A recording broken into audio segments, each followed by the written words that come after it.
The sun's on me. It feels great. It's awesome. Listen, I just scored a new Napa hat. Clever little tip for you guys. You want to score a Napa hat? Walk into your local Napa store with hair like this. They'll give you a hat. Anyway, that's how I got mine. So we've got this old Chevy. Oh yeah. And it's glorious. And don't panic. We're going to finish the Cadillac too. Don't worry. But in the meantime, I had to rescue this bad boy.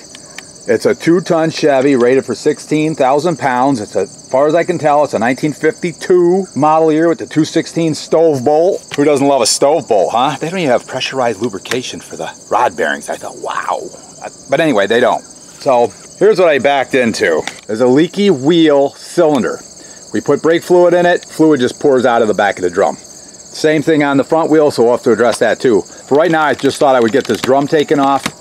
I guess it looks to me like it's a separate drum, but I don't see me getting that apart, because what I would have to do is get all 10 of these studs loosened up, and I don't want to. I'd have to get these screws out. And you know, flathead screws work just as great as you always remember them working. They pretty much don't. So you bend a screwdriver, strip the screw, and then you drill it out. And I don't want to deal with all that right now. I just want to get this thing off of here, and I got it ready to pull. Oddly, the way this is set up, the bearing does not come out. And the axle has a gear on the end that just fits in that. See? That gear right there. And I was looking at it, I tapped it a couple times, and it just pulls right out. So that was kind of nice. So what I'm going to do is yank this off, and let's see what we see inside. Ooh, that's always exciting. All right, this thing only seems to weigh about 1,000 pounds. We'll see how my back holds up. Oh, I hear a car coming by. Is that Connor? It is Connor. So I'm going to have him help me. Ha ha ha! Showed up in the nick of time. What you got, Connor? Cinnamon roll. You brought me a cinnamon roll? Thanks, man. That's awesome. Hey, what you doing? Was I right? No. Good. Well, you are actually. I got to say you're right. It could come apart. But it's harder. I just don't think it's worth the effort. Get those straight screws and... Mm-hmm. Yep. Yep. And pulling the axle was a piece of cake. Check out those springs. I know, right? Look how short they are. That's for the excellent 1952 ride quality. Wow. This is the 235. No, it is not. Bigger trucks came with the 235. The 1500s came with the 216. This has got an oil system. Well, that's good to hear. It is. And they're an awesome engine. So, tell Connor one thing, and he's going to prove you wrong, but I'm glad he did, because I'm much happier with the awesome 235. You imagine the power that puts out. About 105 horse. 105 horsepower. 105 raging horsepower. How many foot-pounds of torque? I don't know. Probably like 90 or 100. I bet you got a lot of torque. No, it's got way more than that. Yeah? Yeah, if it's only making that much horsepower, it could be 200 foot-pounds of torque, because it barely spins. Yeah. It's got to make that horsepower somehow. Right. Which means it needs a big torque number. So I was just going to film me breaking my back, but since you showed up... Oh, film me breaking mine. You think one of us can lift it? Yeah. And one of us is going to be you? Oh, look at that. The bearing is trapped. It stays in there. That's why. That's why I didn't pull it out yet. It's trapped behind those teeth. And... Well, we could saw this off and get the bearing out. It's all wet. What's wet? Well, it's supposed to be wet. Here. Well, I'm just thinking, where's the seal? The seal's in the back. Just pull it straight out and do not drop the seal down on part of the axle snub. That's all. Well, it shouldn't have a seal. Yeah, it's got a seal in the back. Oh, for that inner side. Yeah. Yeah. Correct. Don't worry, I'll edit that out. You look silly. Wow, that's early. It is early. I'll look a lot sillier. Okay. Yeah, no, I was thinking the same thing, Connor, but then again, then I woke up. So you just pull it straight off. You just don't want to drop that seal. Man, I'm wearing my white pants today. You want me to do it? No. Yeah, you are. Those are fancy. Back Whoa, where'd you get those? I bet like, those are $9 at Dick's. They're cheap. Oh, look what you just did. Here, put the clothes on. My painter's shorts. Oh, sorry, Connor. So I look like a painter. I think you want to be standing because you're going to be strapped there. You won't be able to stand up. I was hoping to get it and then just fall back and have it fall on my chest. See, make sure it's not too heavy when you might have to... Oh, you got it. The brakes are good. There you go. Look at that seal. Looks like brand new. I ain't changing it. It wasn't leaking. I'm not changing it. There's a lot of gunk in there, man. Oh, man, it looks to me like both these are leaking like sieves. See them? Yeah. That's leaking. Wow, okay, I was wondering about that. Look at the size of those bad boys. I was thinking that there'd be a line in here that went over to the other one. It's not just the line leaking, right? We had fluid up here. No, it's fluid out of them.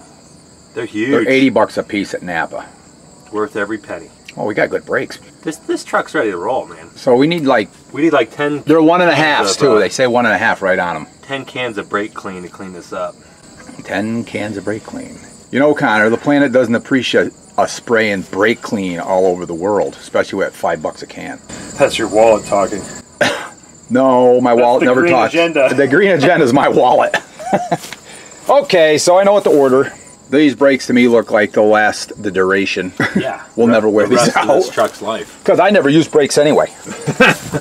What? Yeah, this thing's pretty solid. And it runs, and it's got the 235. I thought the 235 didn't come until like 54.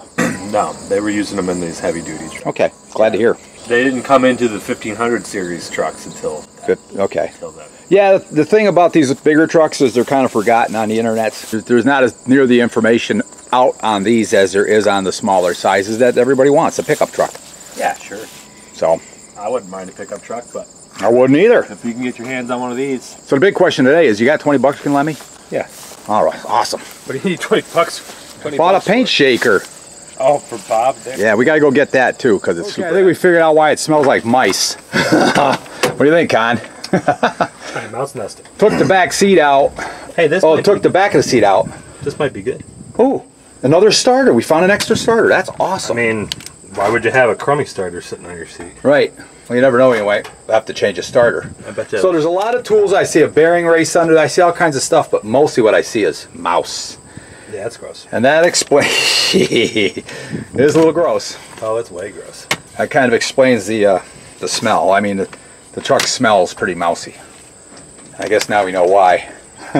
Oh, somebody's jean patch. Connor, you can use this to patch your jeans. Yeah. They were already patched. So all that to say, pretty gross. But anyway, I got to pull these apart.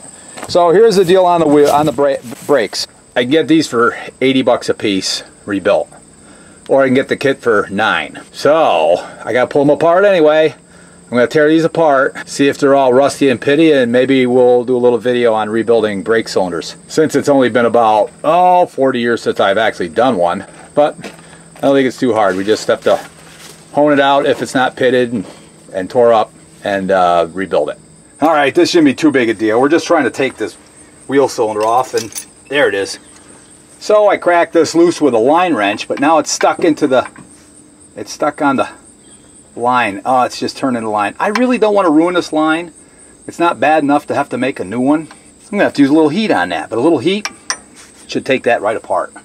Let's see if I can crack this one loose with just a wrench. Maybe I can. Nope, I'm going to have to use the, and I don't want to strip it, so we're going to have to use the crowfoot on it, because I can't find my 3/8 line wrench. But a crowfoot is basically a line wrench in socket form. So, yeah, it gets in the way more. I hear you, Connor. Looks like this one's going to turn, so that's good. I take this off. Now I can go back to using just a regular wrench because it's easier. Oh yeah, that one's working easy. This one is stuck, so I gotta go get heat. Ooh, little sideshow. Okay, April of '09. That would make it, well, 13 years old, but it's been sitting. It's a wet cell battery, 6 volt. All the cells are still wet, and it didn't freeze up and explode. So I'm gonna try to recharge it just for the heck of it. A little distilled water in there. Just get it up over the cores, up over the plates. I really have my doubts this is gonna work, but why not? Let's give it an experiment, right, Con? Sure. Okay, so I got enough distilled water. See, it didn't take very much. It was almost up to the plates already. Here we are. Okay, so negative, positive, 6 volt. Let's plug it in and see what happens. And it is showing nothing on the charger. Well, let's just let it sit there and cook. Maybe we'll get a battery out of it for a little while.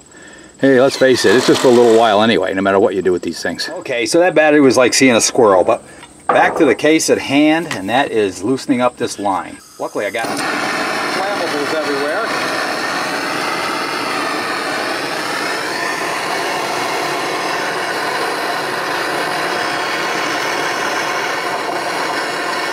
I don't think it's going to take much heat.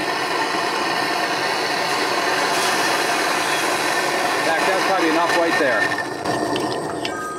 Let's see if that did it.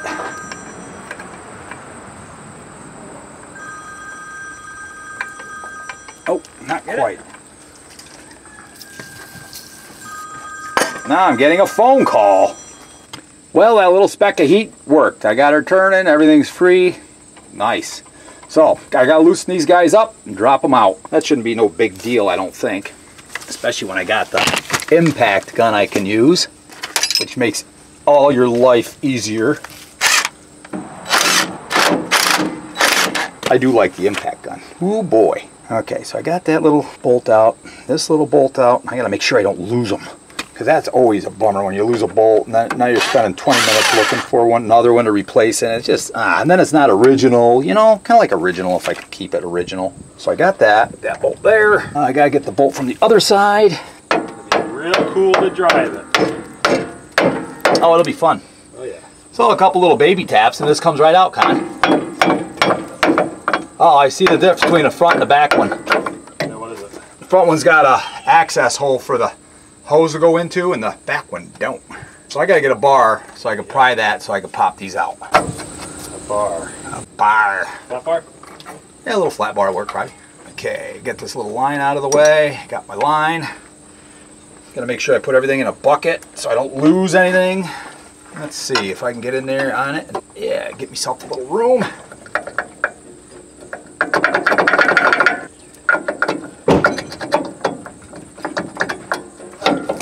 Got it. So I got one out, looking kind of ugly.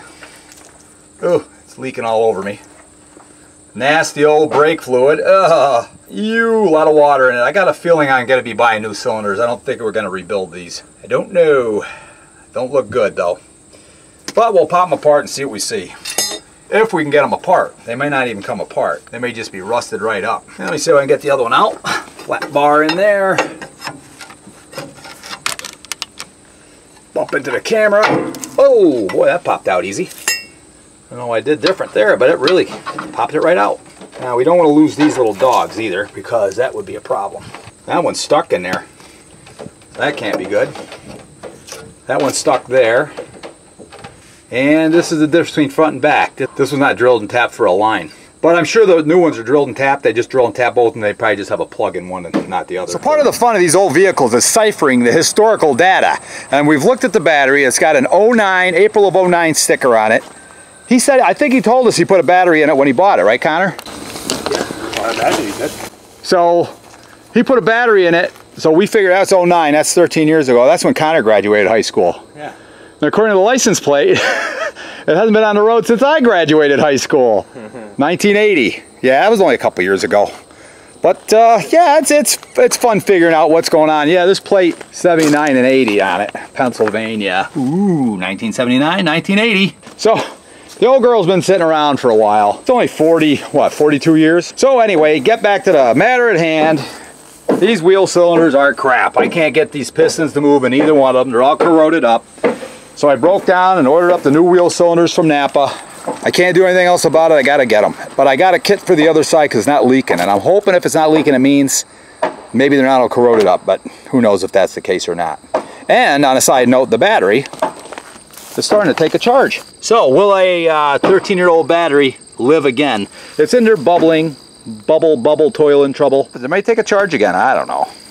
Probably a fairly new battery. And now at 6 volts, I think tend to last longer. And I'm not going to upgrade this to 12 volt. We're just going to leave it 6 volt. Because guess what? Everything, it's all 6 volt. I like the originality of the whole thing. So that's what we're going to do. So right now, as far as this thing goes, I'm going to clean up all these parts and tools and put stuff away till the parts come in, which probably won't be the middle of next week, and get this thing back together. We got to do some about wheels and tires, because these wheels are the death wheels. They snap apart and kill everybody, so we don't want that. The tires are totally dry rotted and crap. So that is a hill to climb, tires and rim, and what we're gonna do about that. Maybe we'll build rims, I don't know. There's gotta be a solution. These rims are all wobbled out anyway. Looks like they ran them around loose, and all the holes are oblong, so that's not good. We're gonna see what we can do. I do have a set of 19.5s, but I think that will be goofy because you can't get a taller tire. Yeah, that's lame. I know, there's only 2 sizes of 19.5s you can get. Really? Yeah, I googled it, tire rack. Anyway, like, share, subscribe, all that fun stuff. I'm approaching 600 subscribers, so that's pretty exciting. So we'll see you on the next one.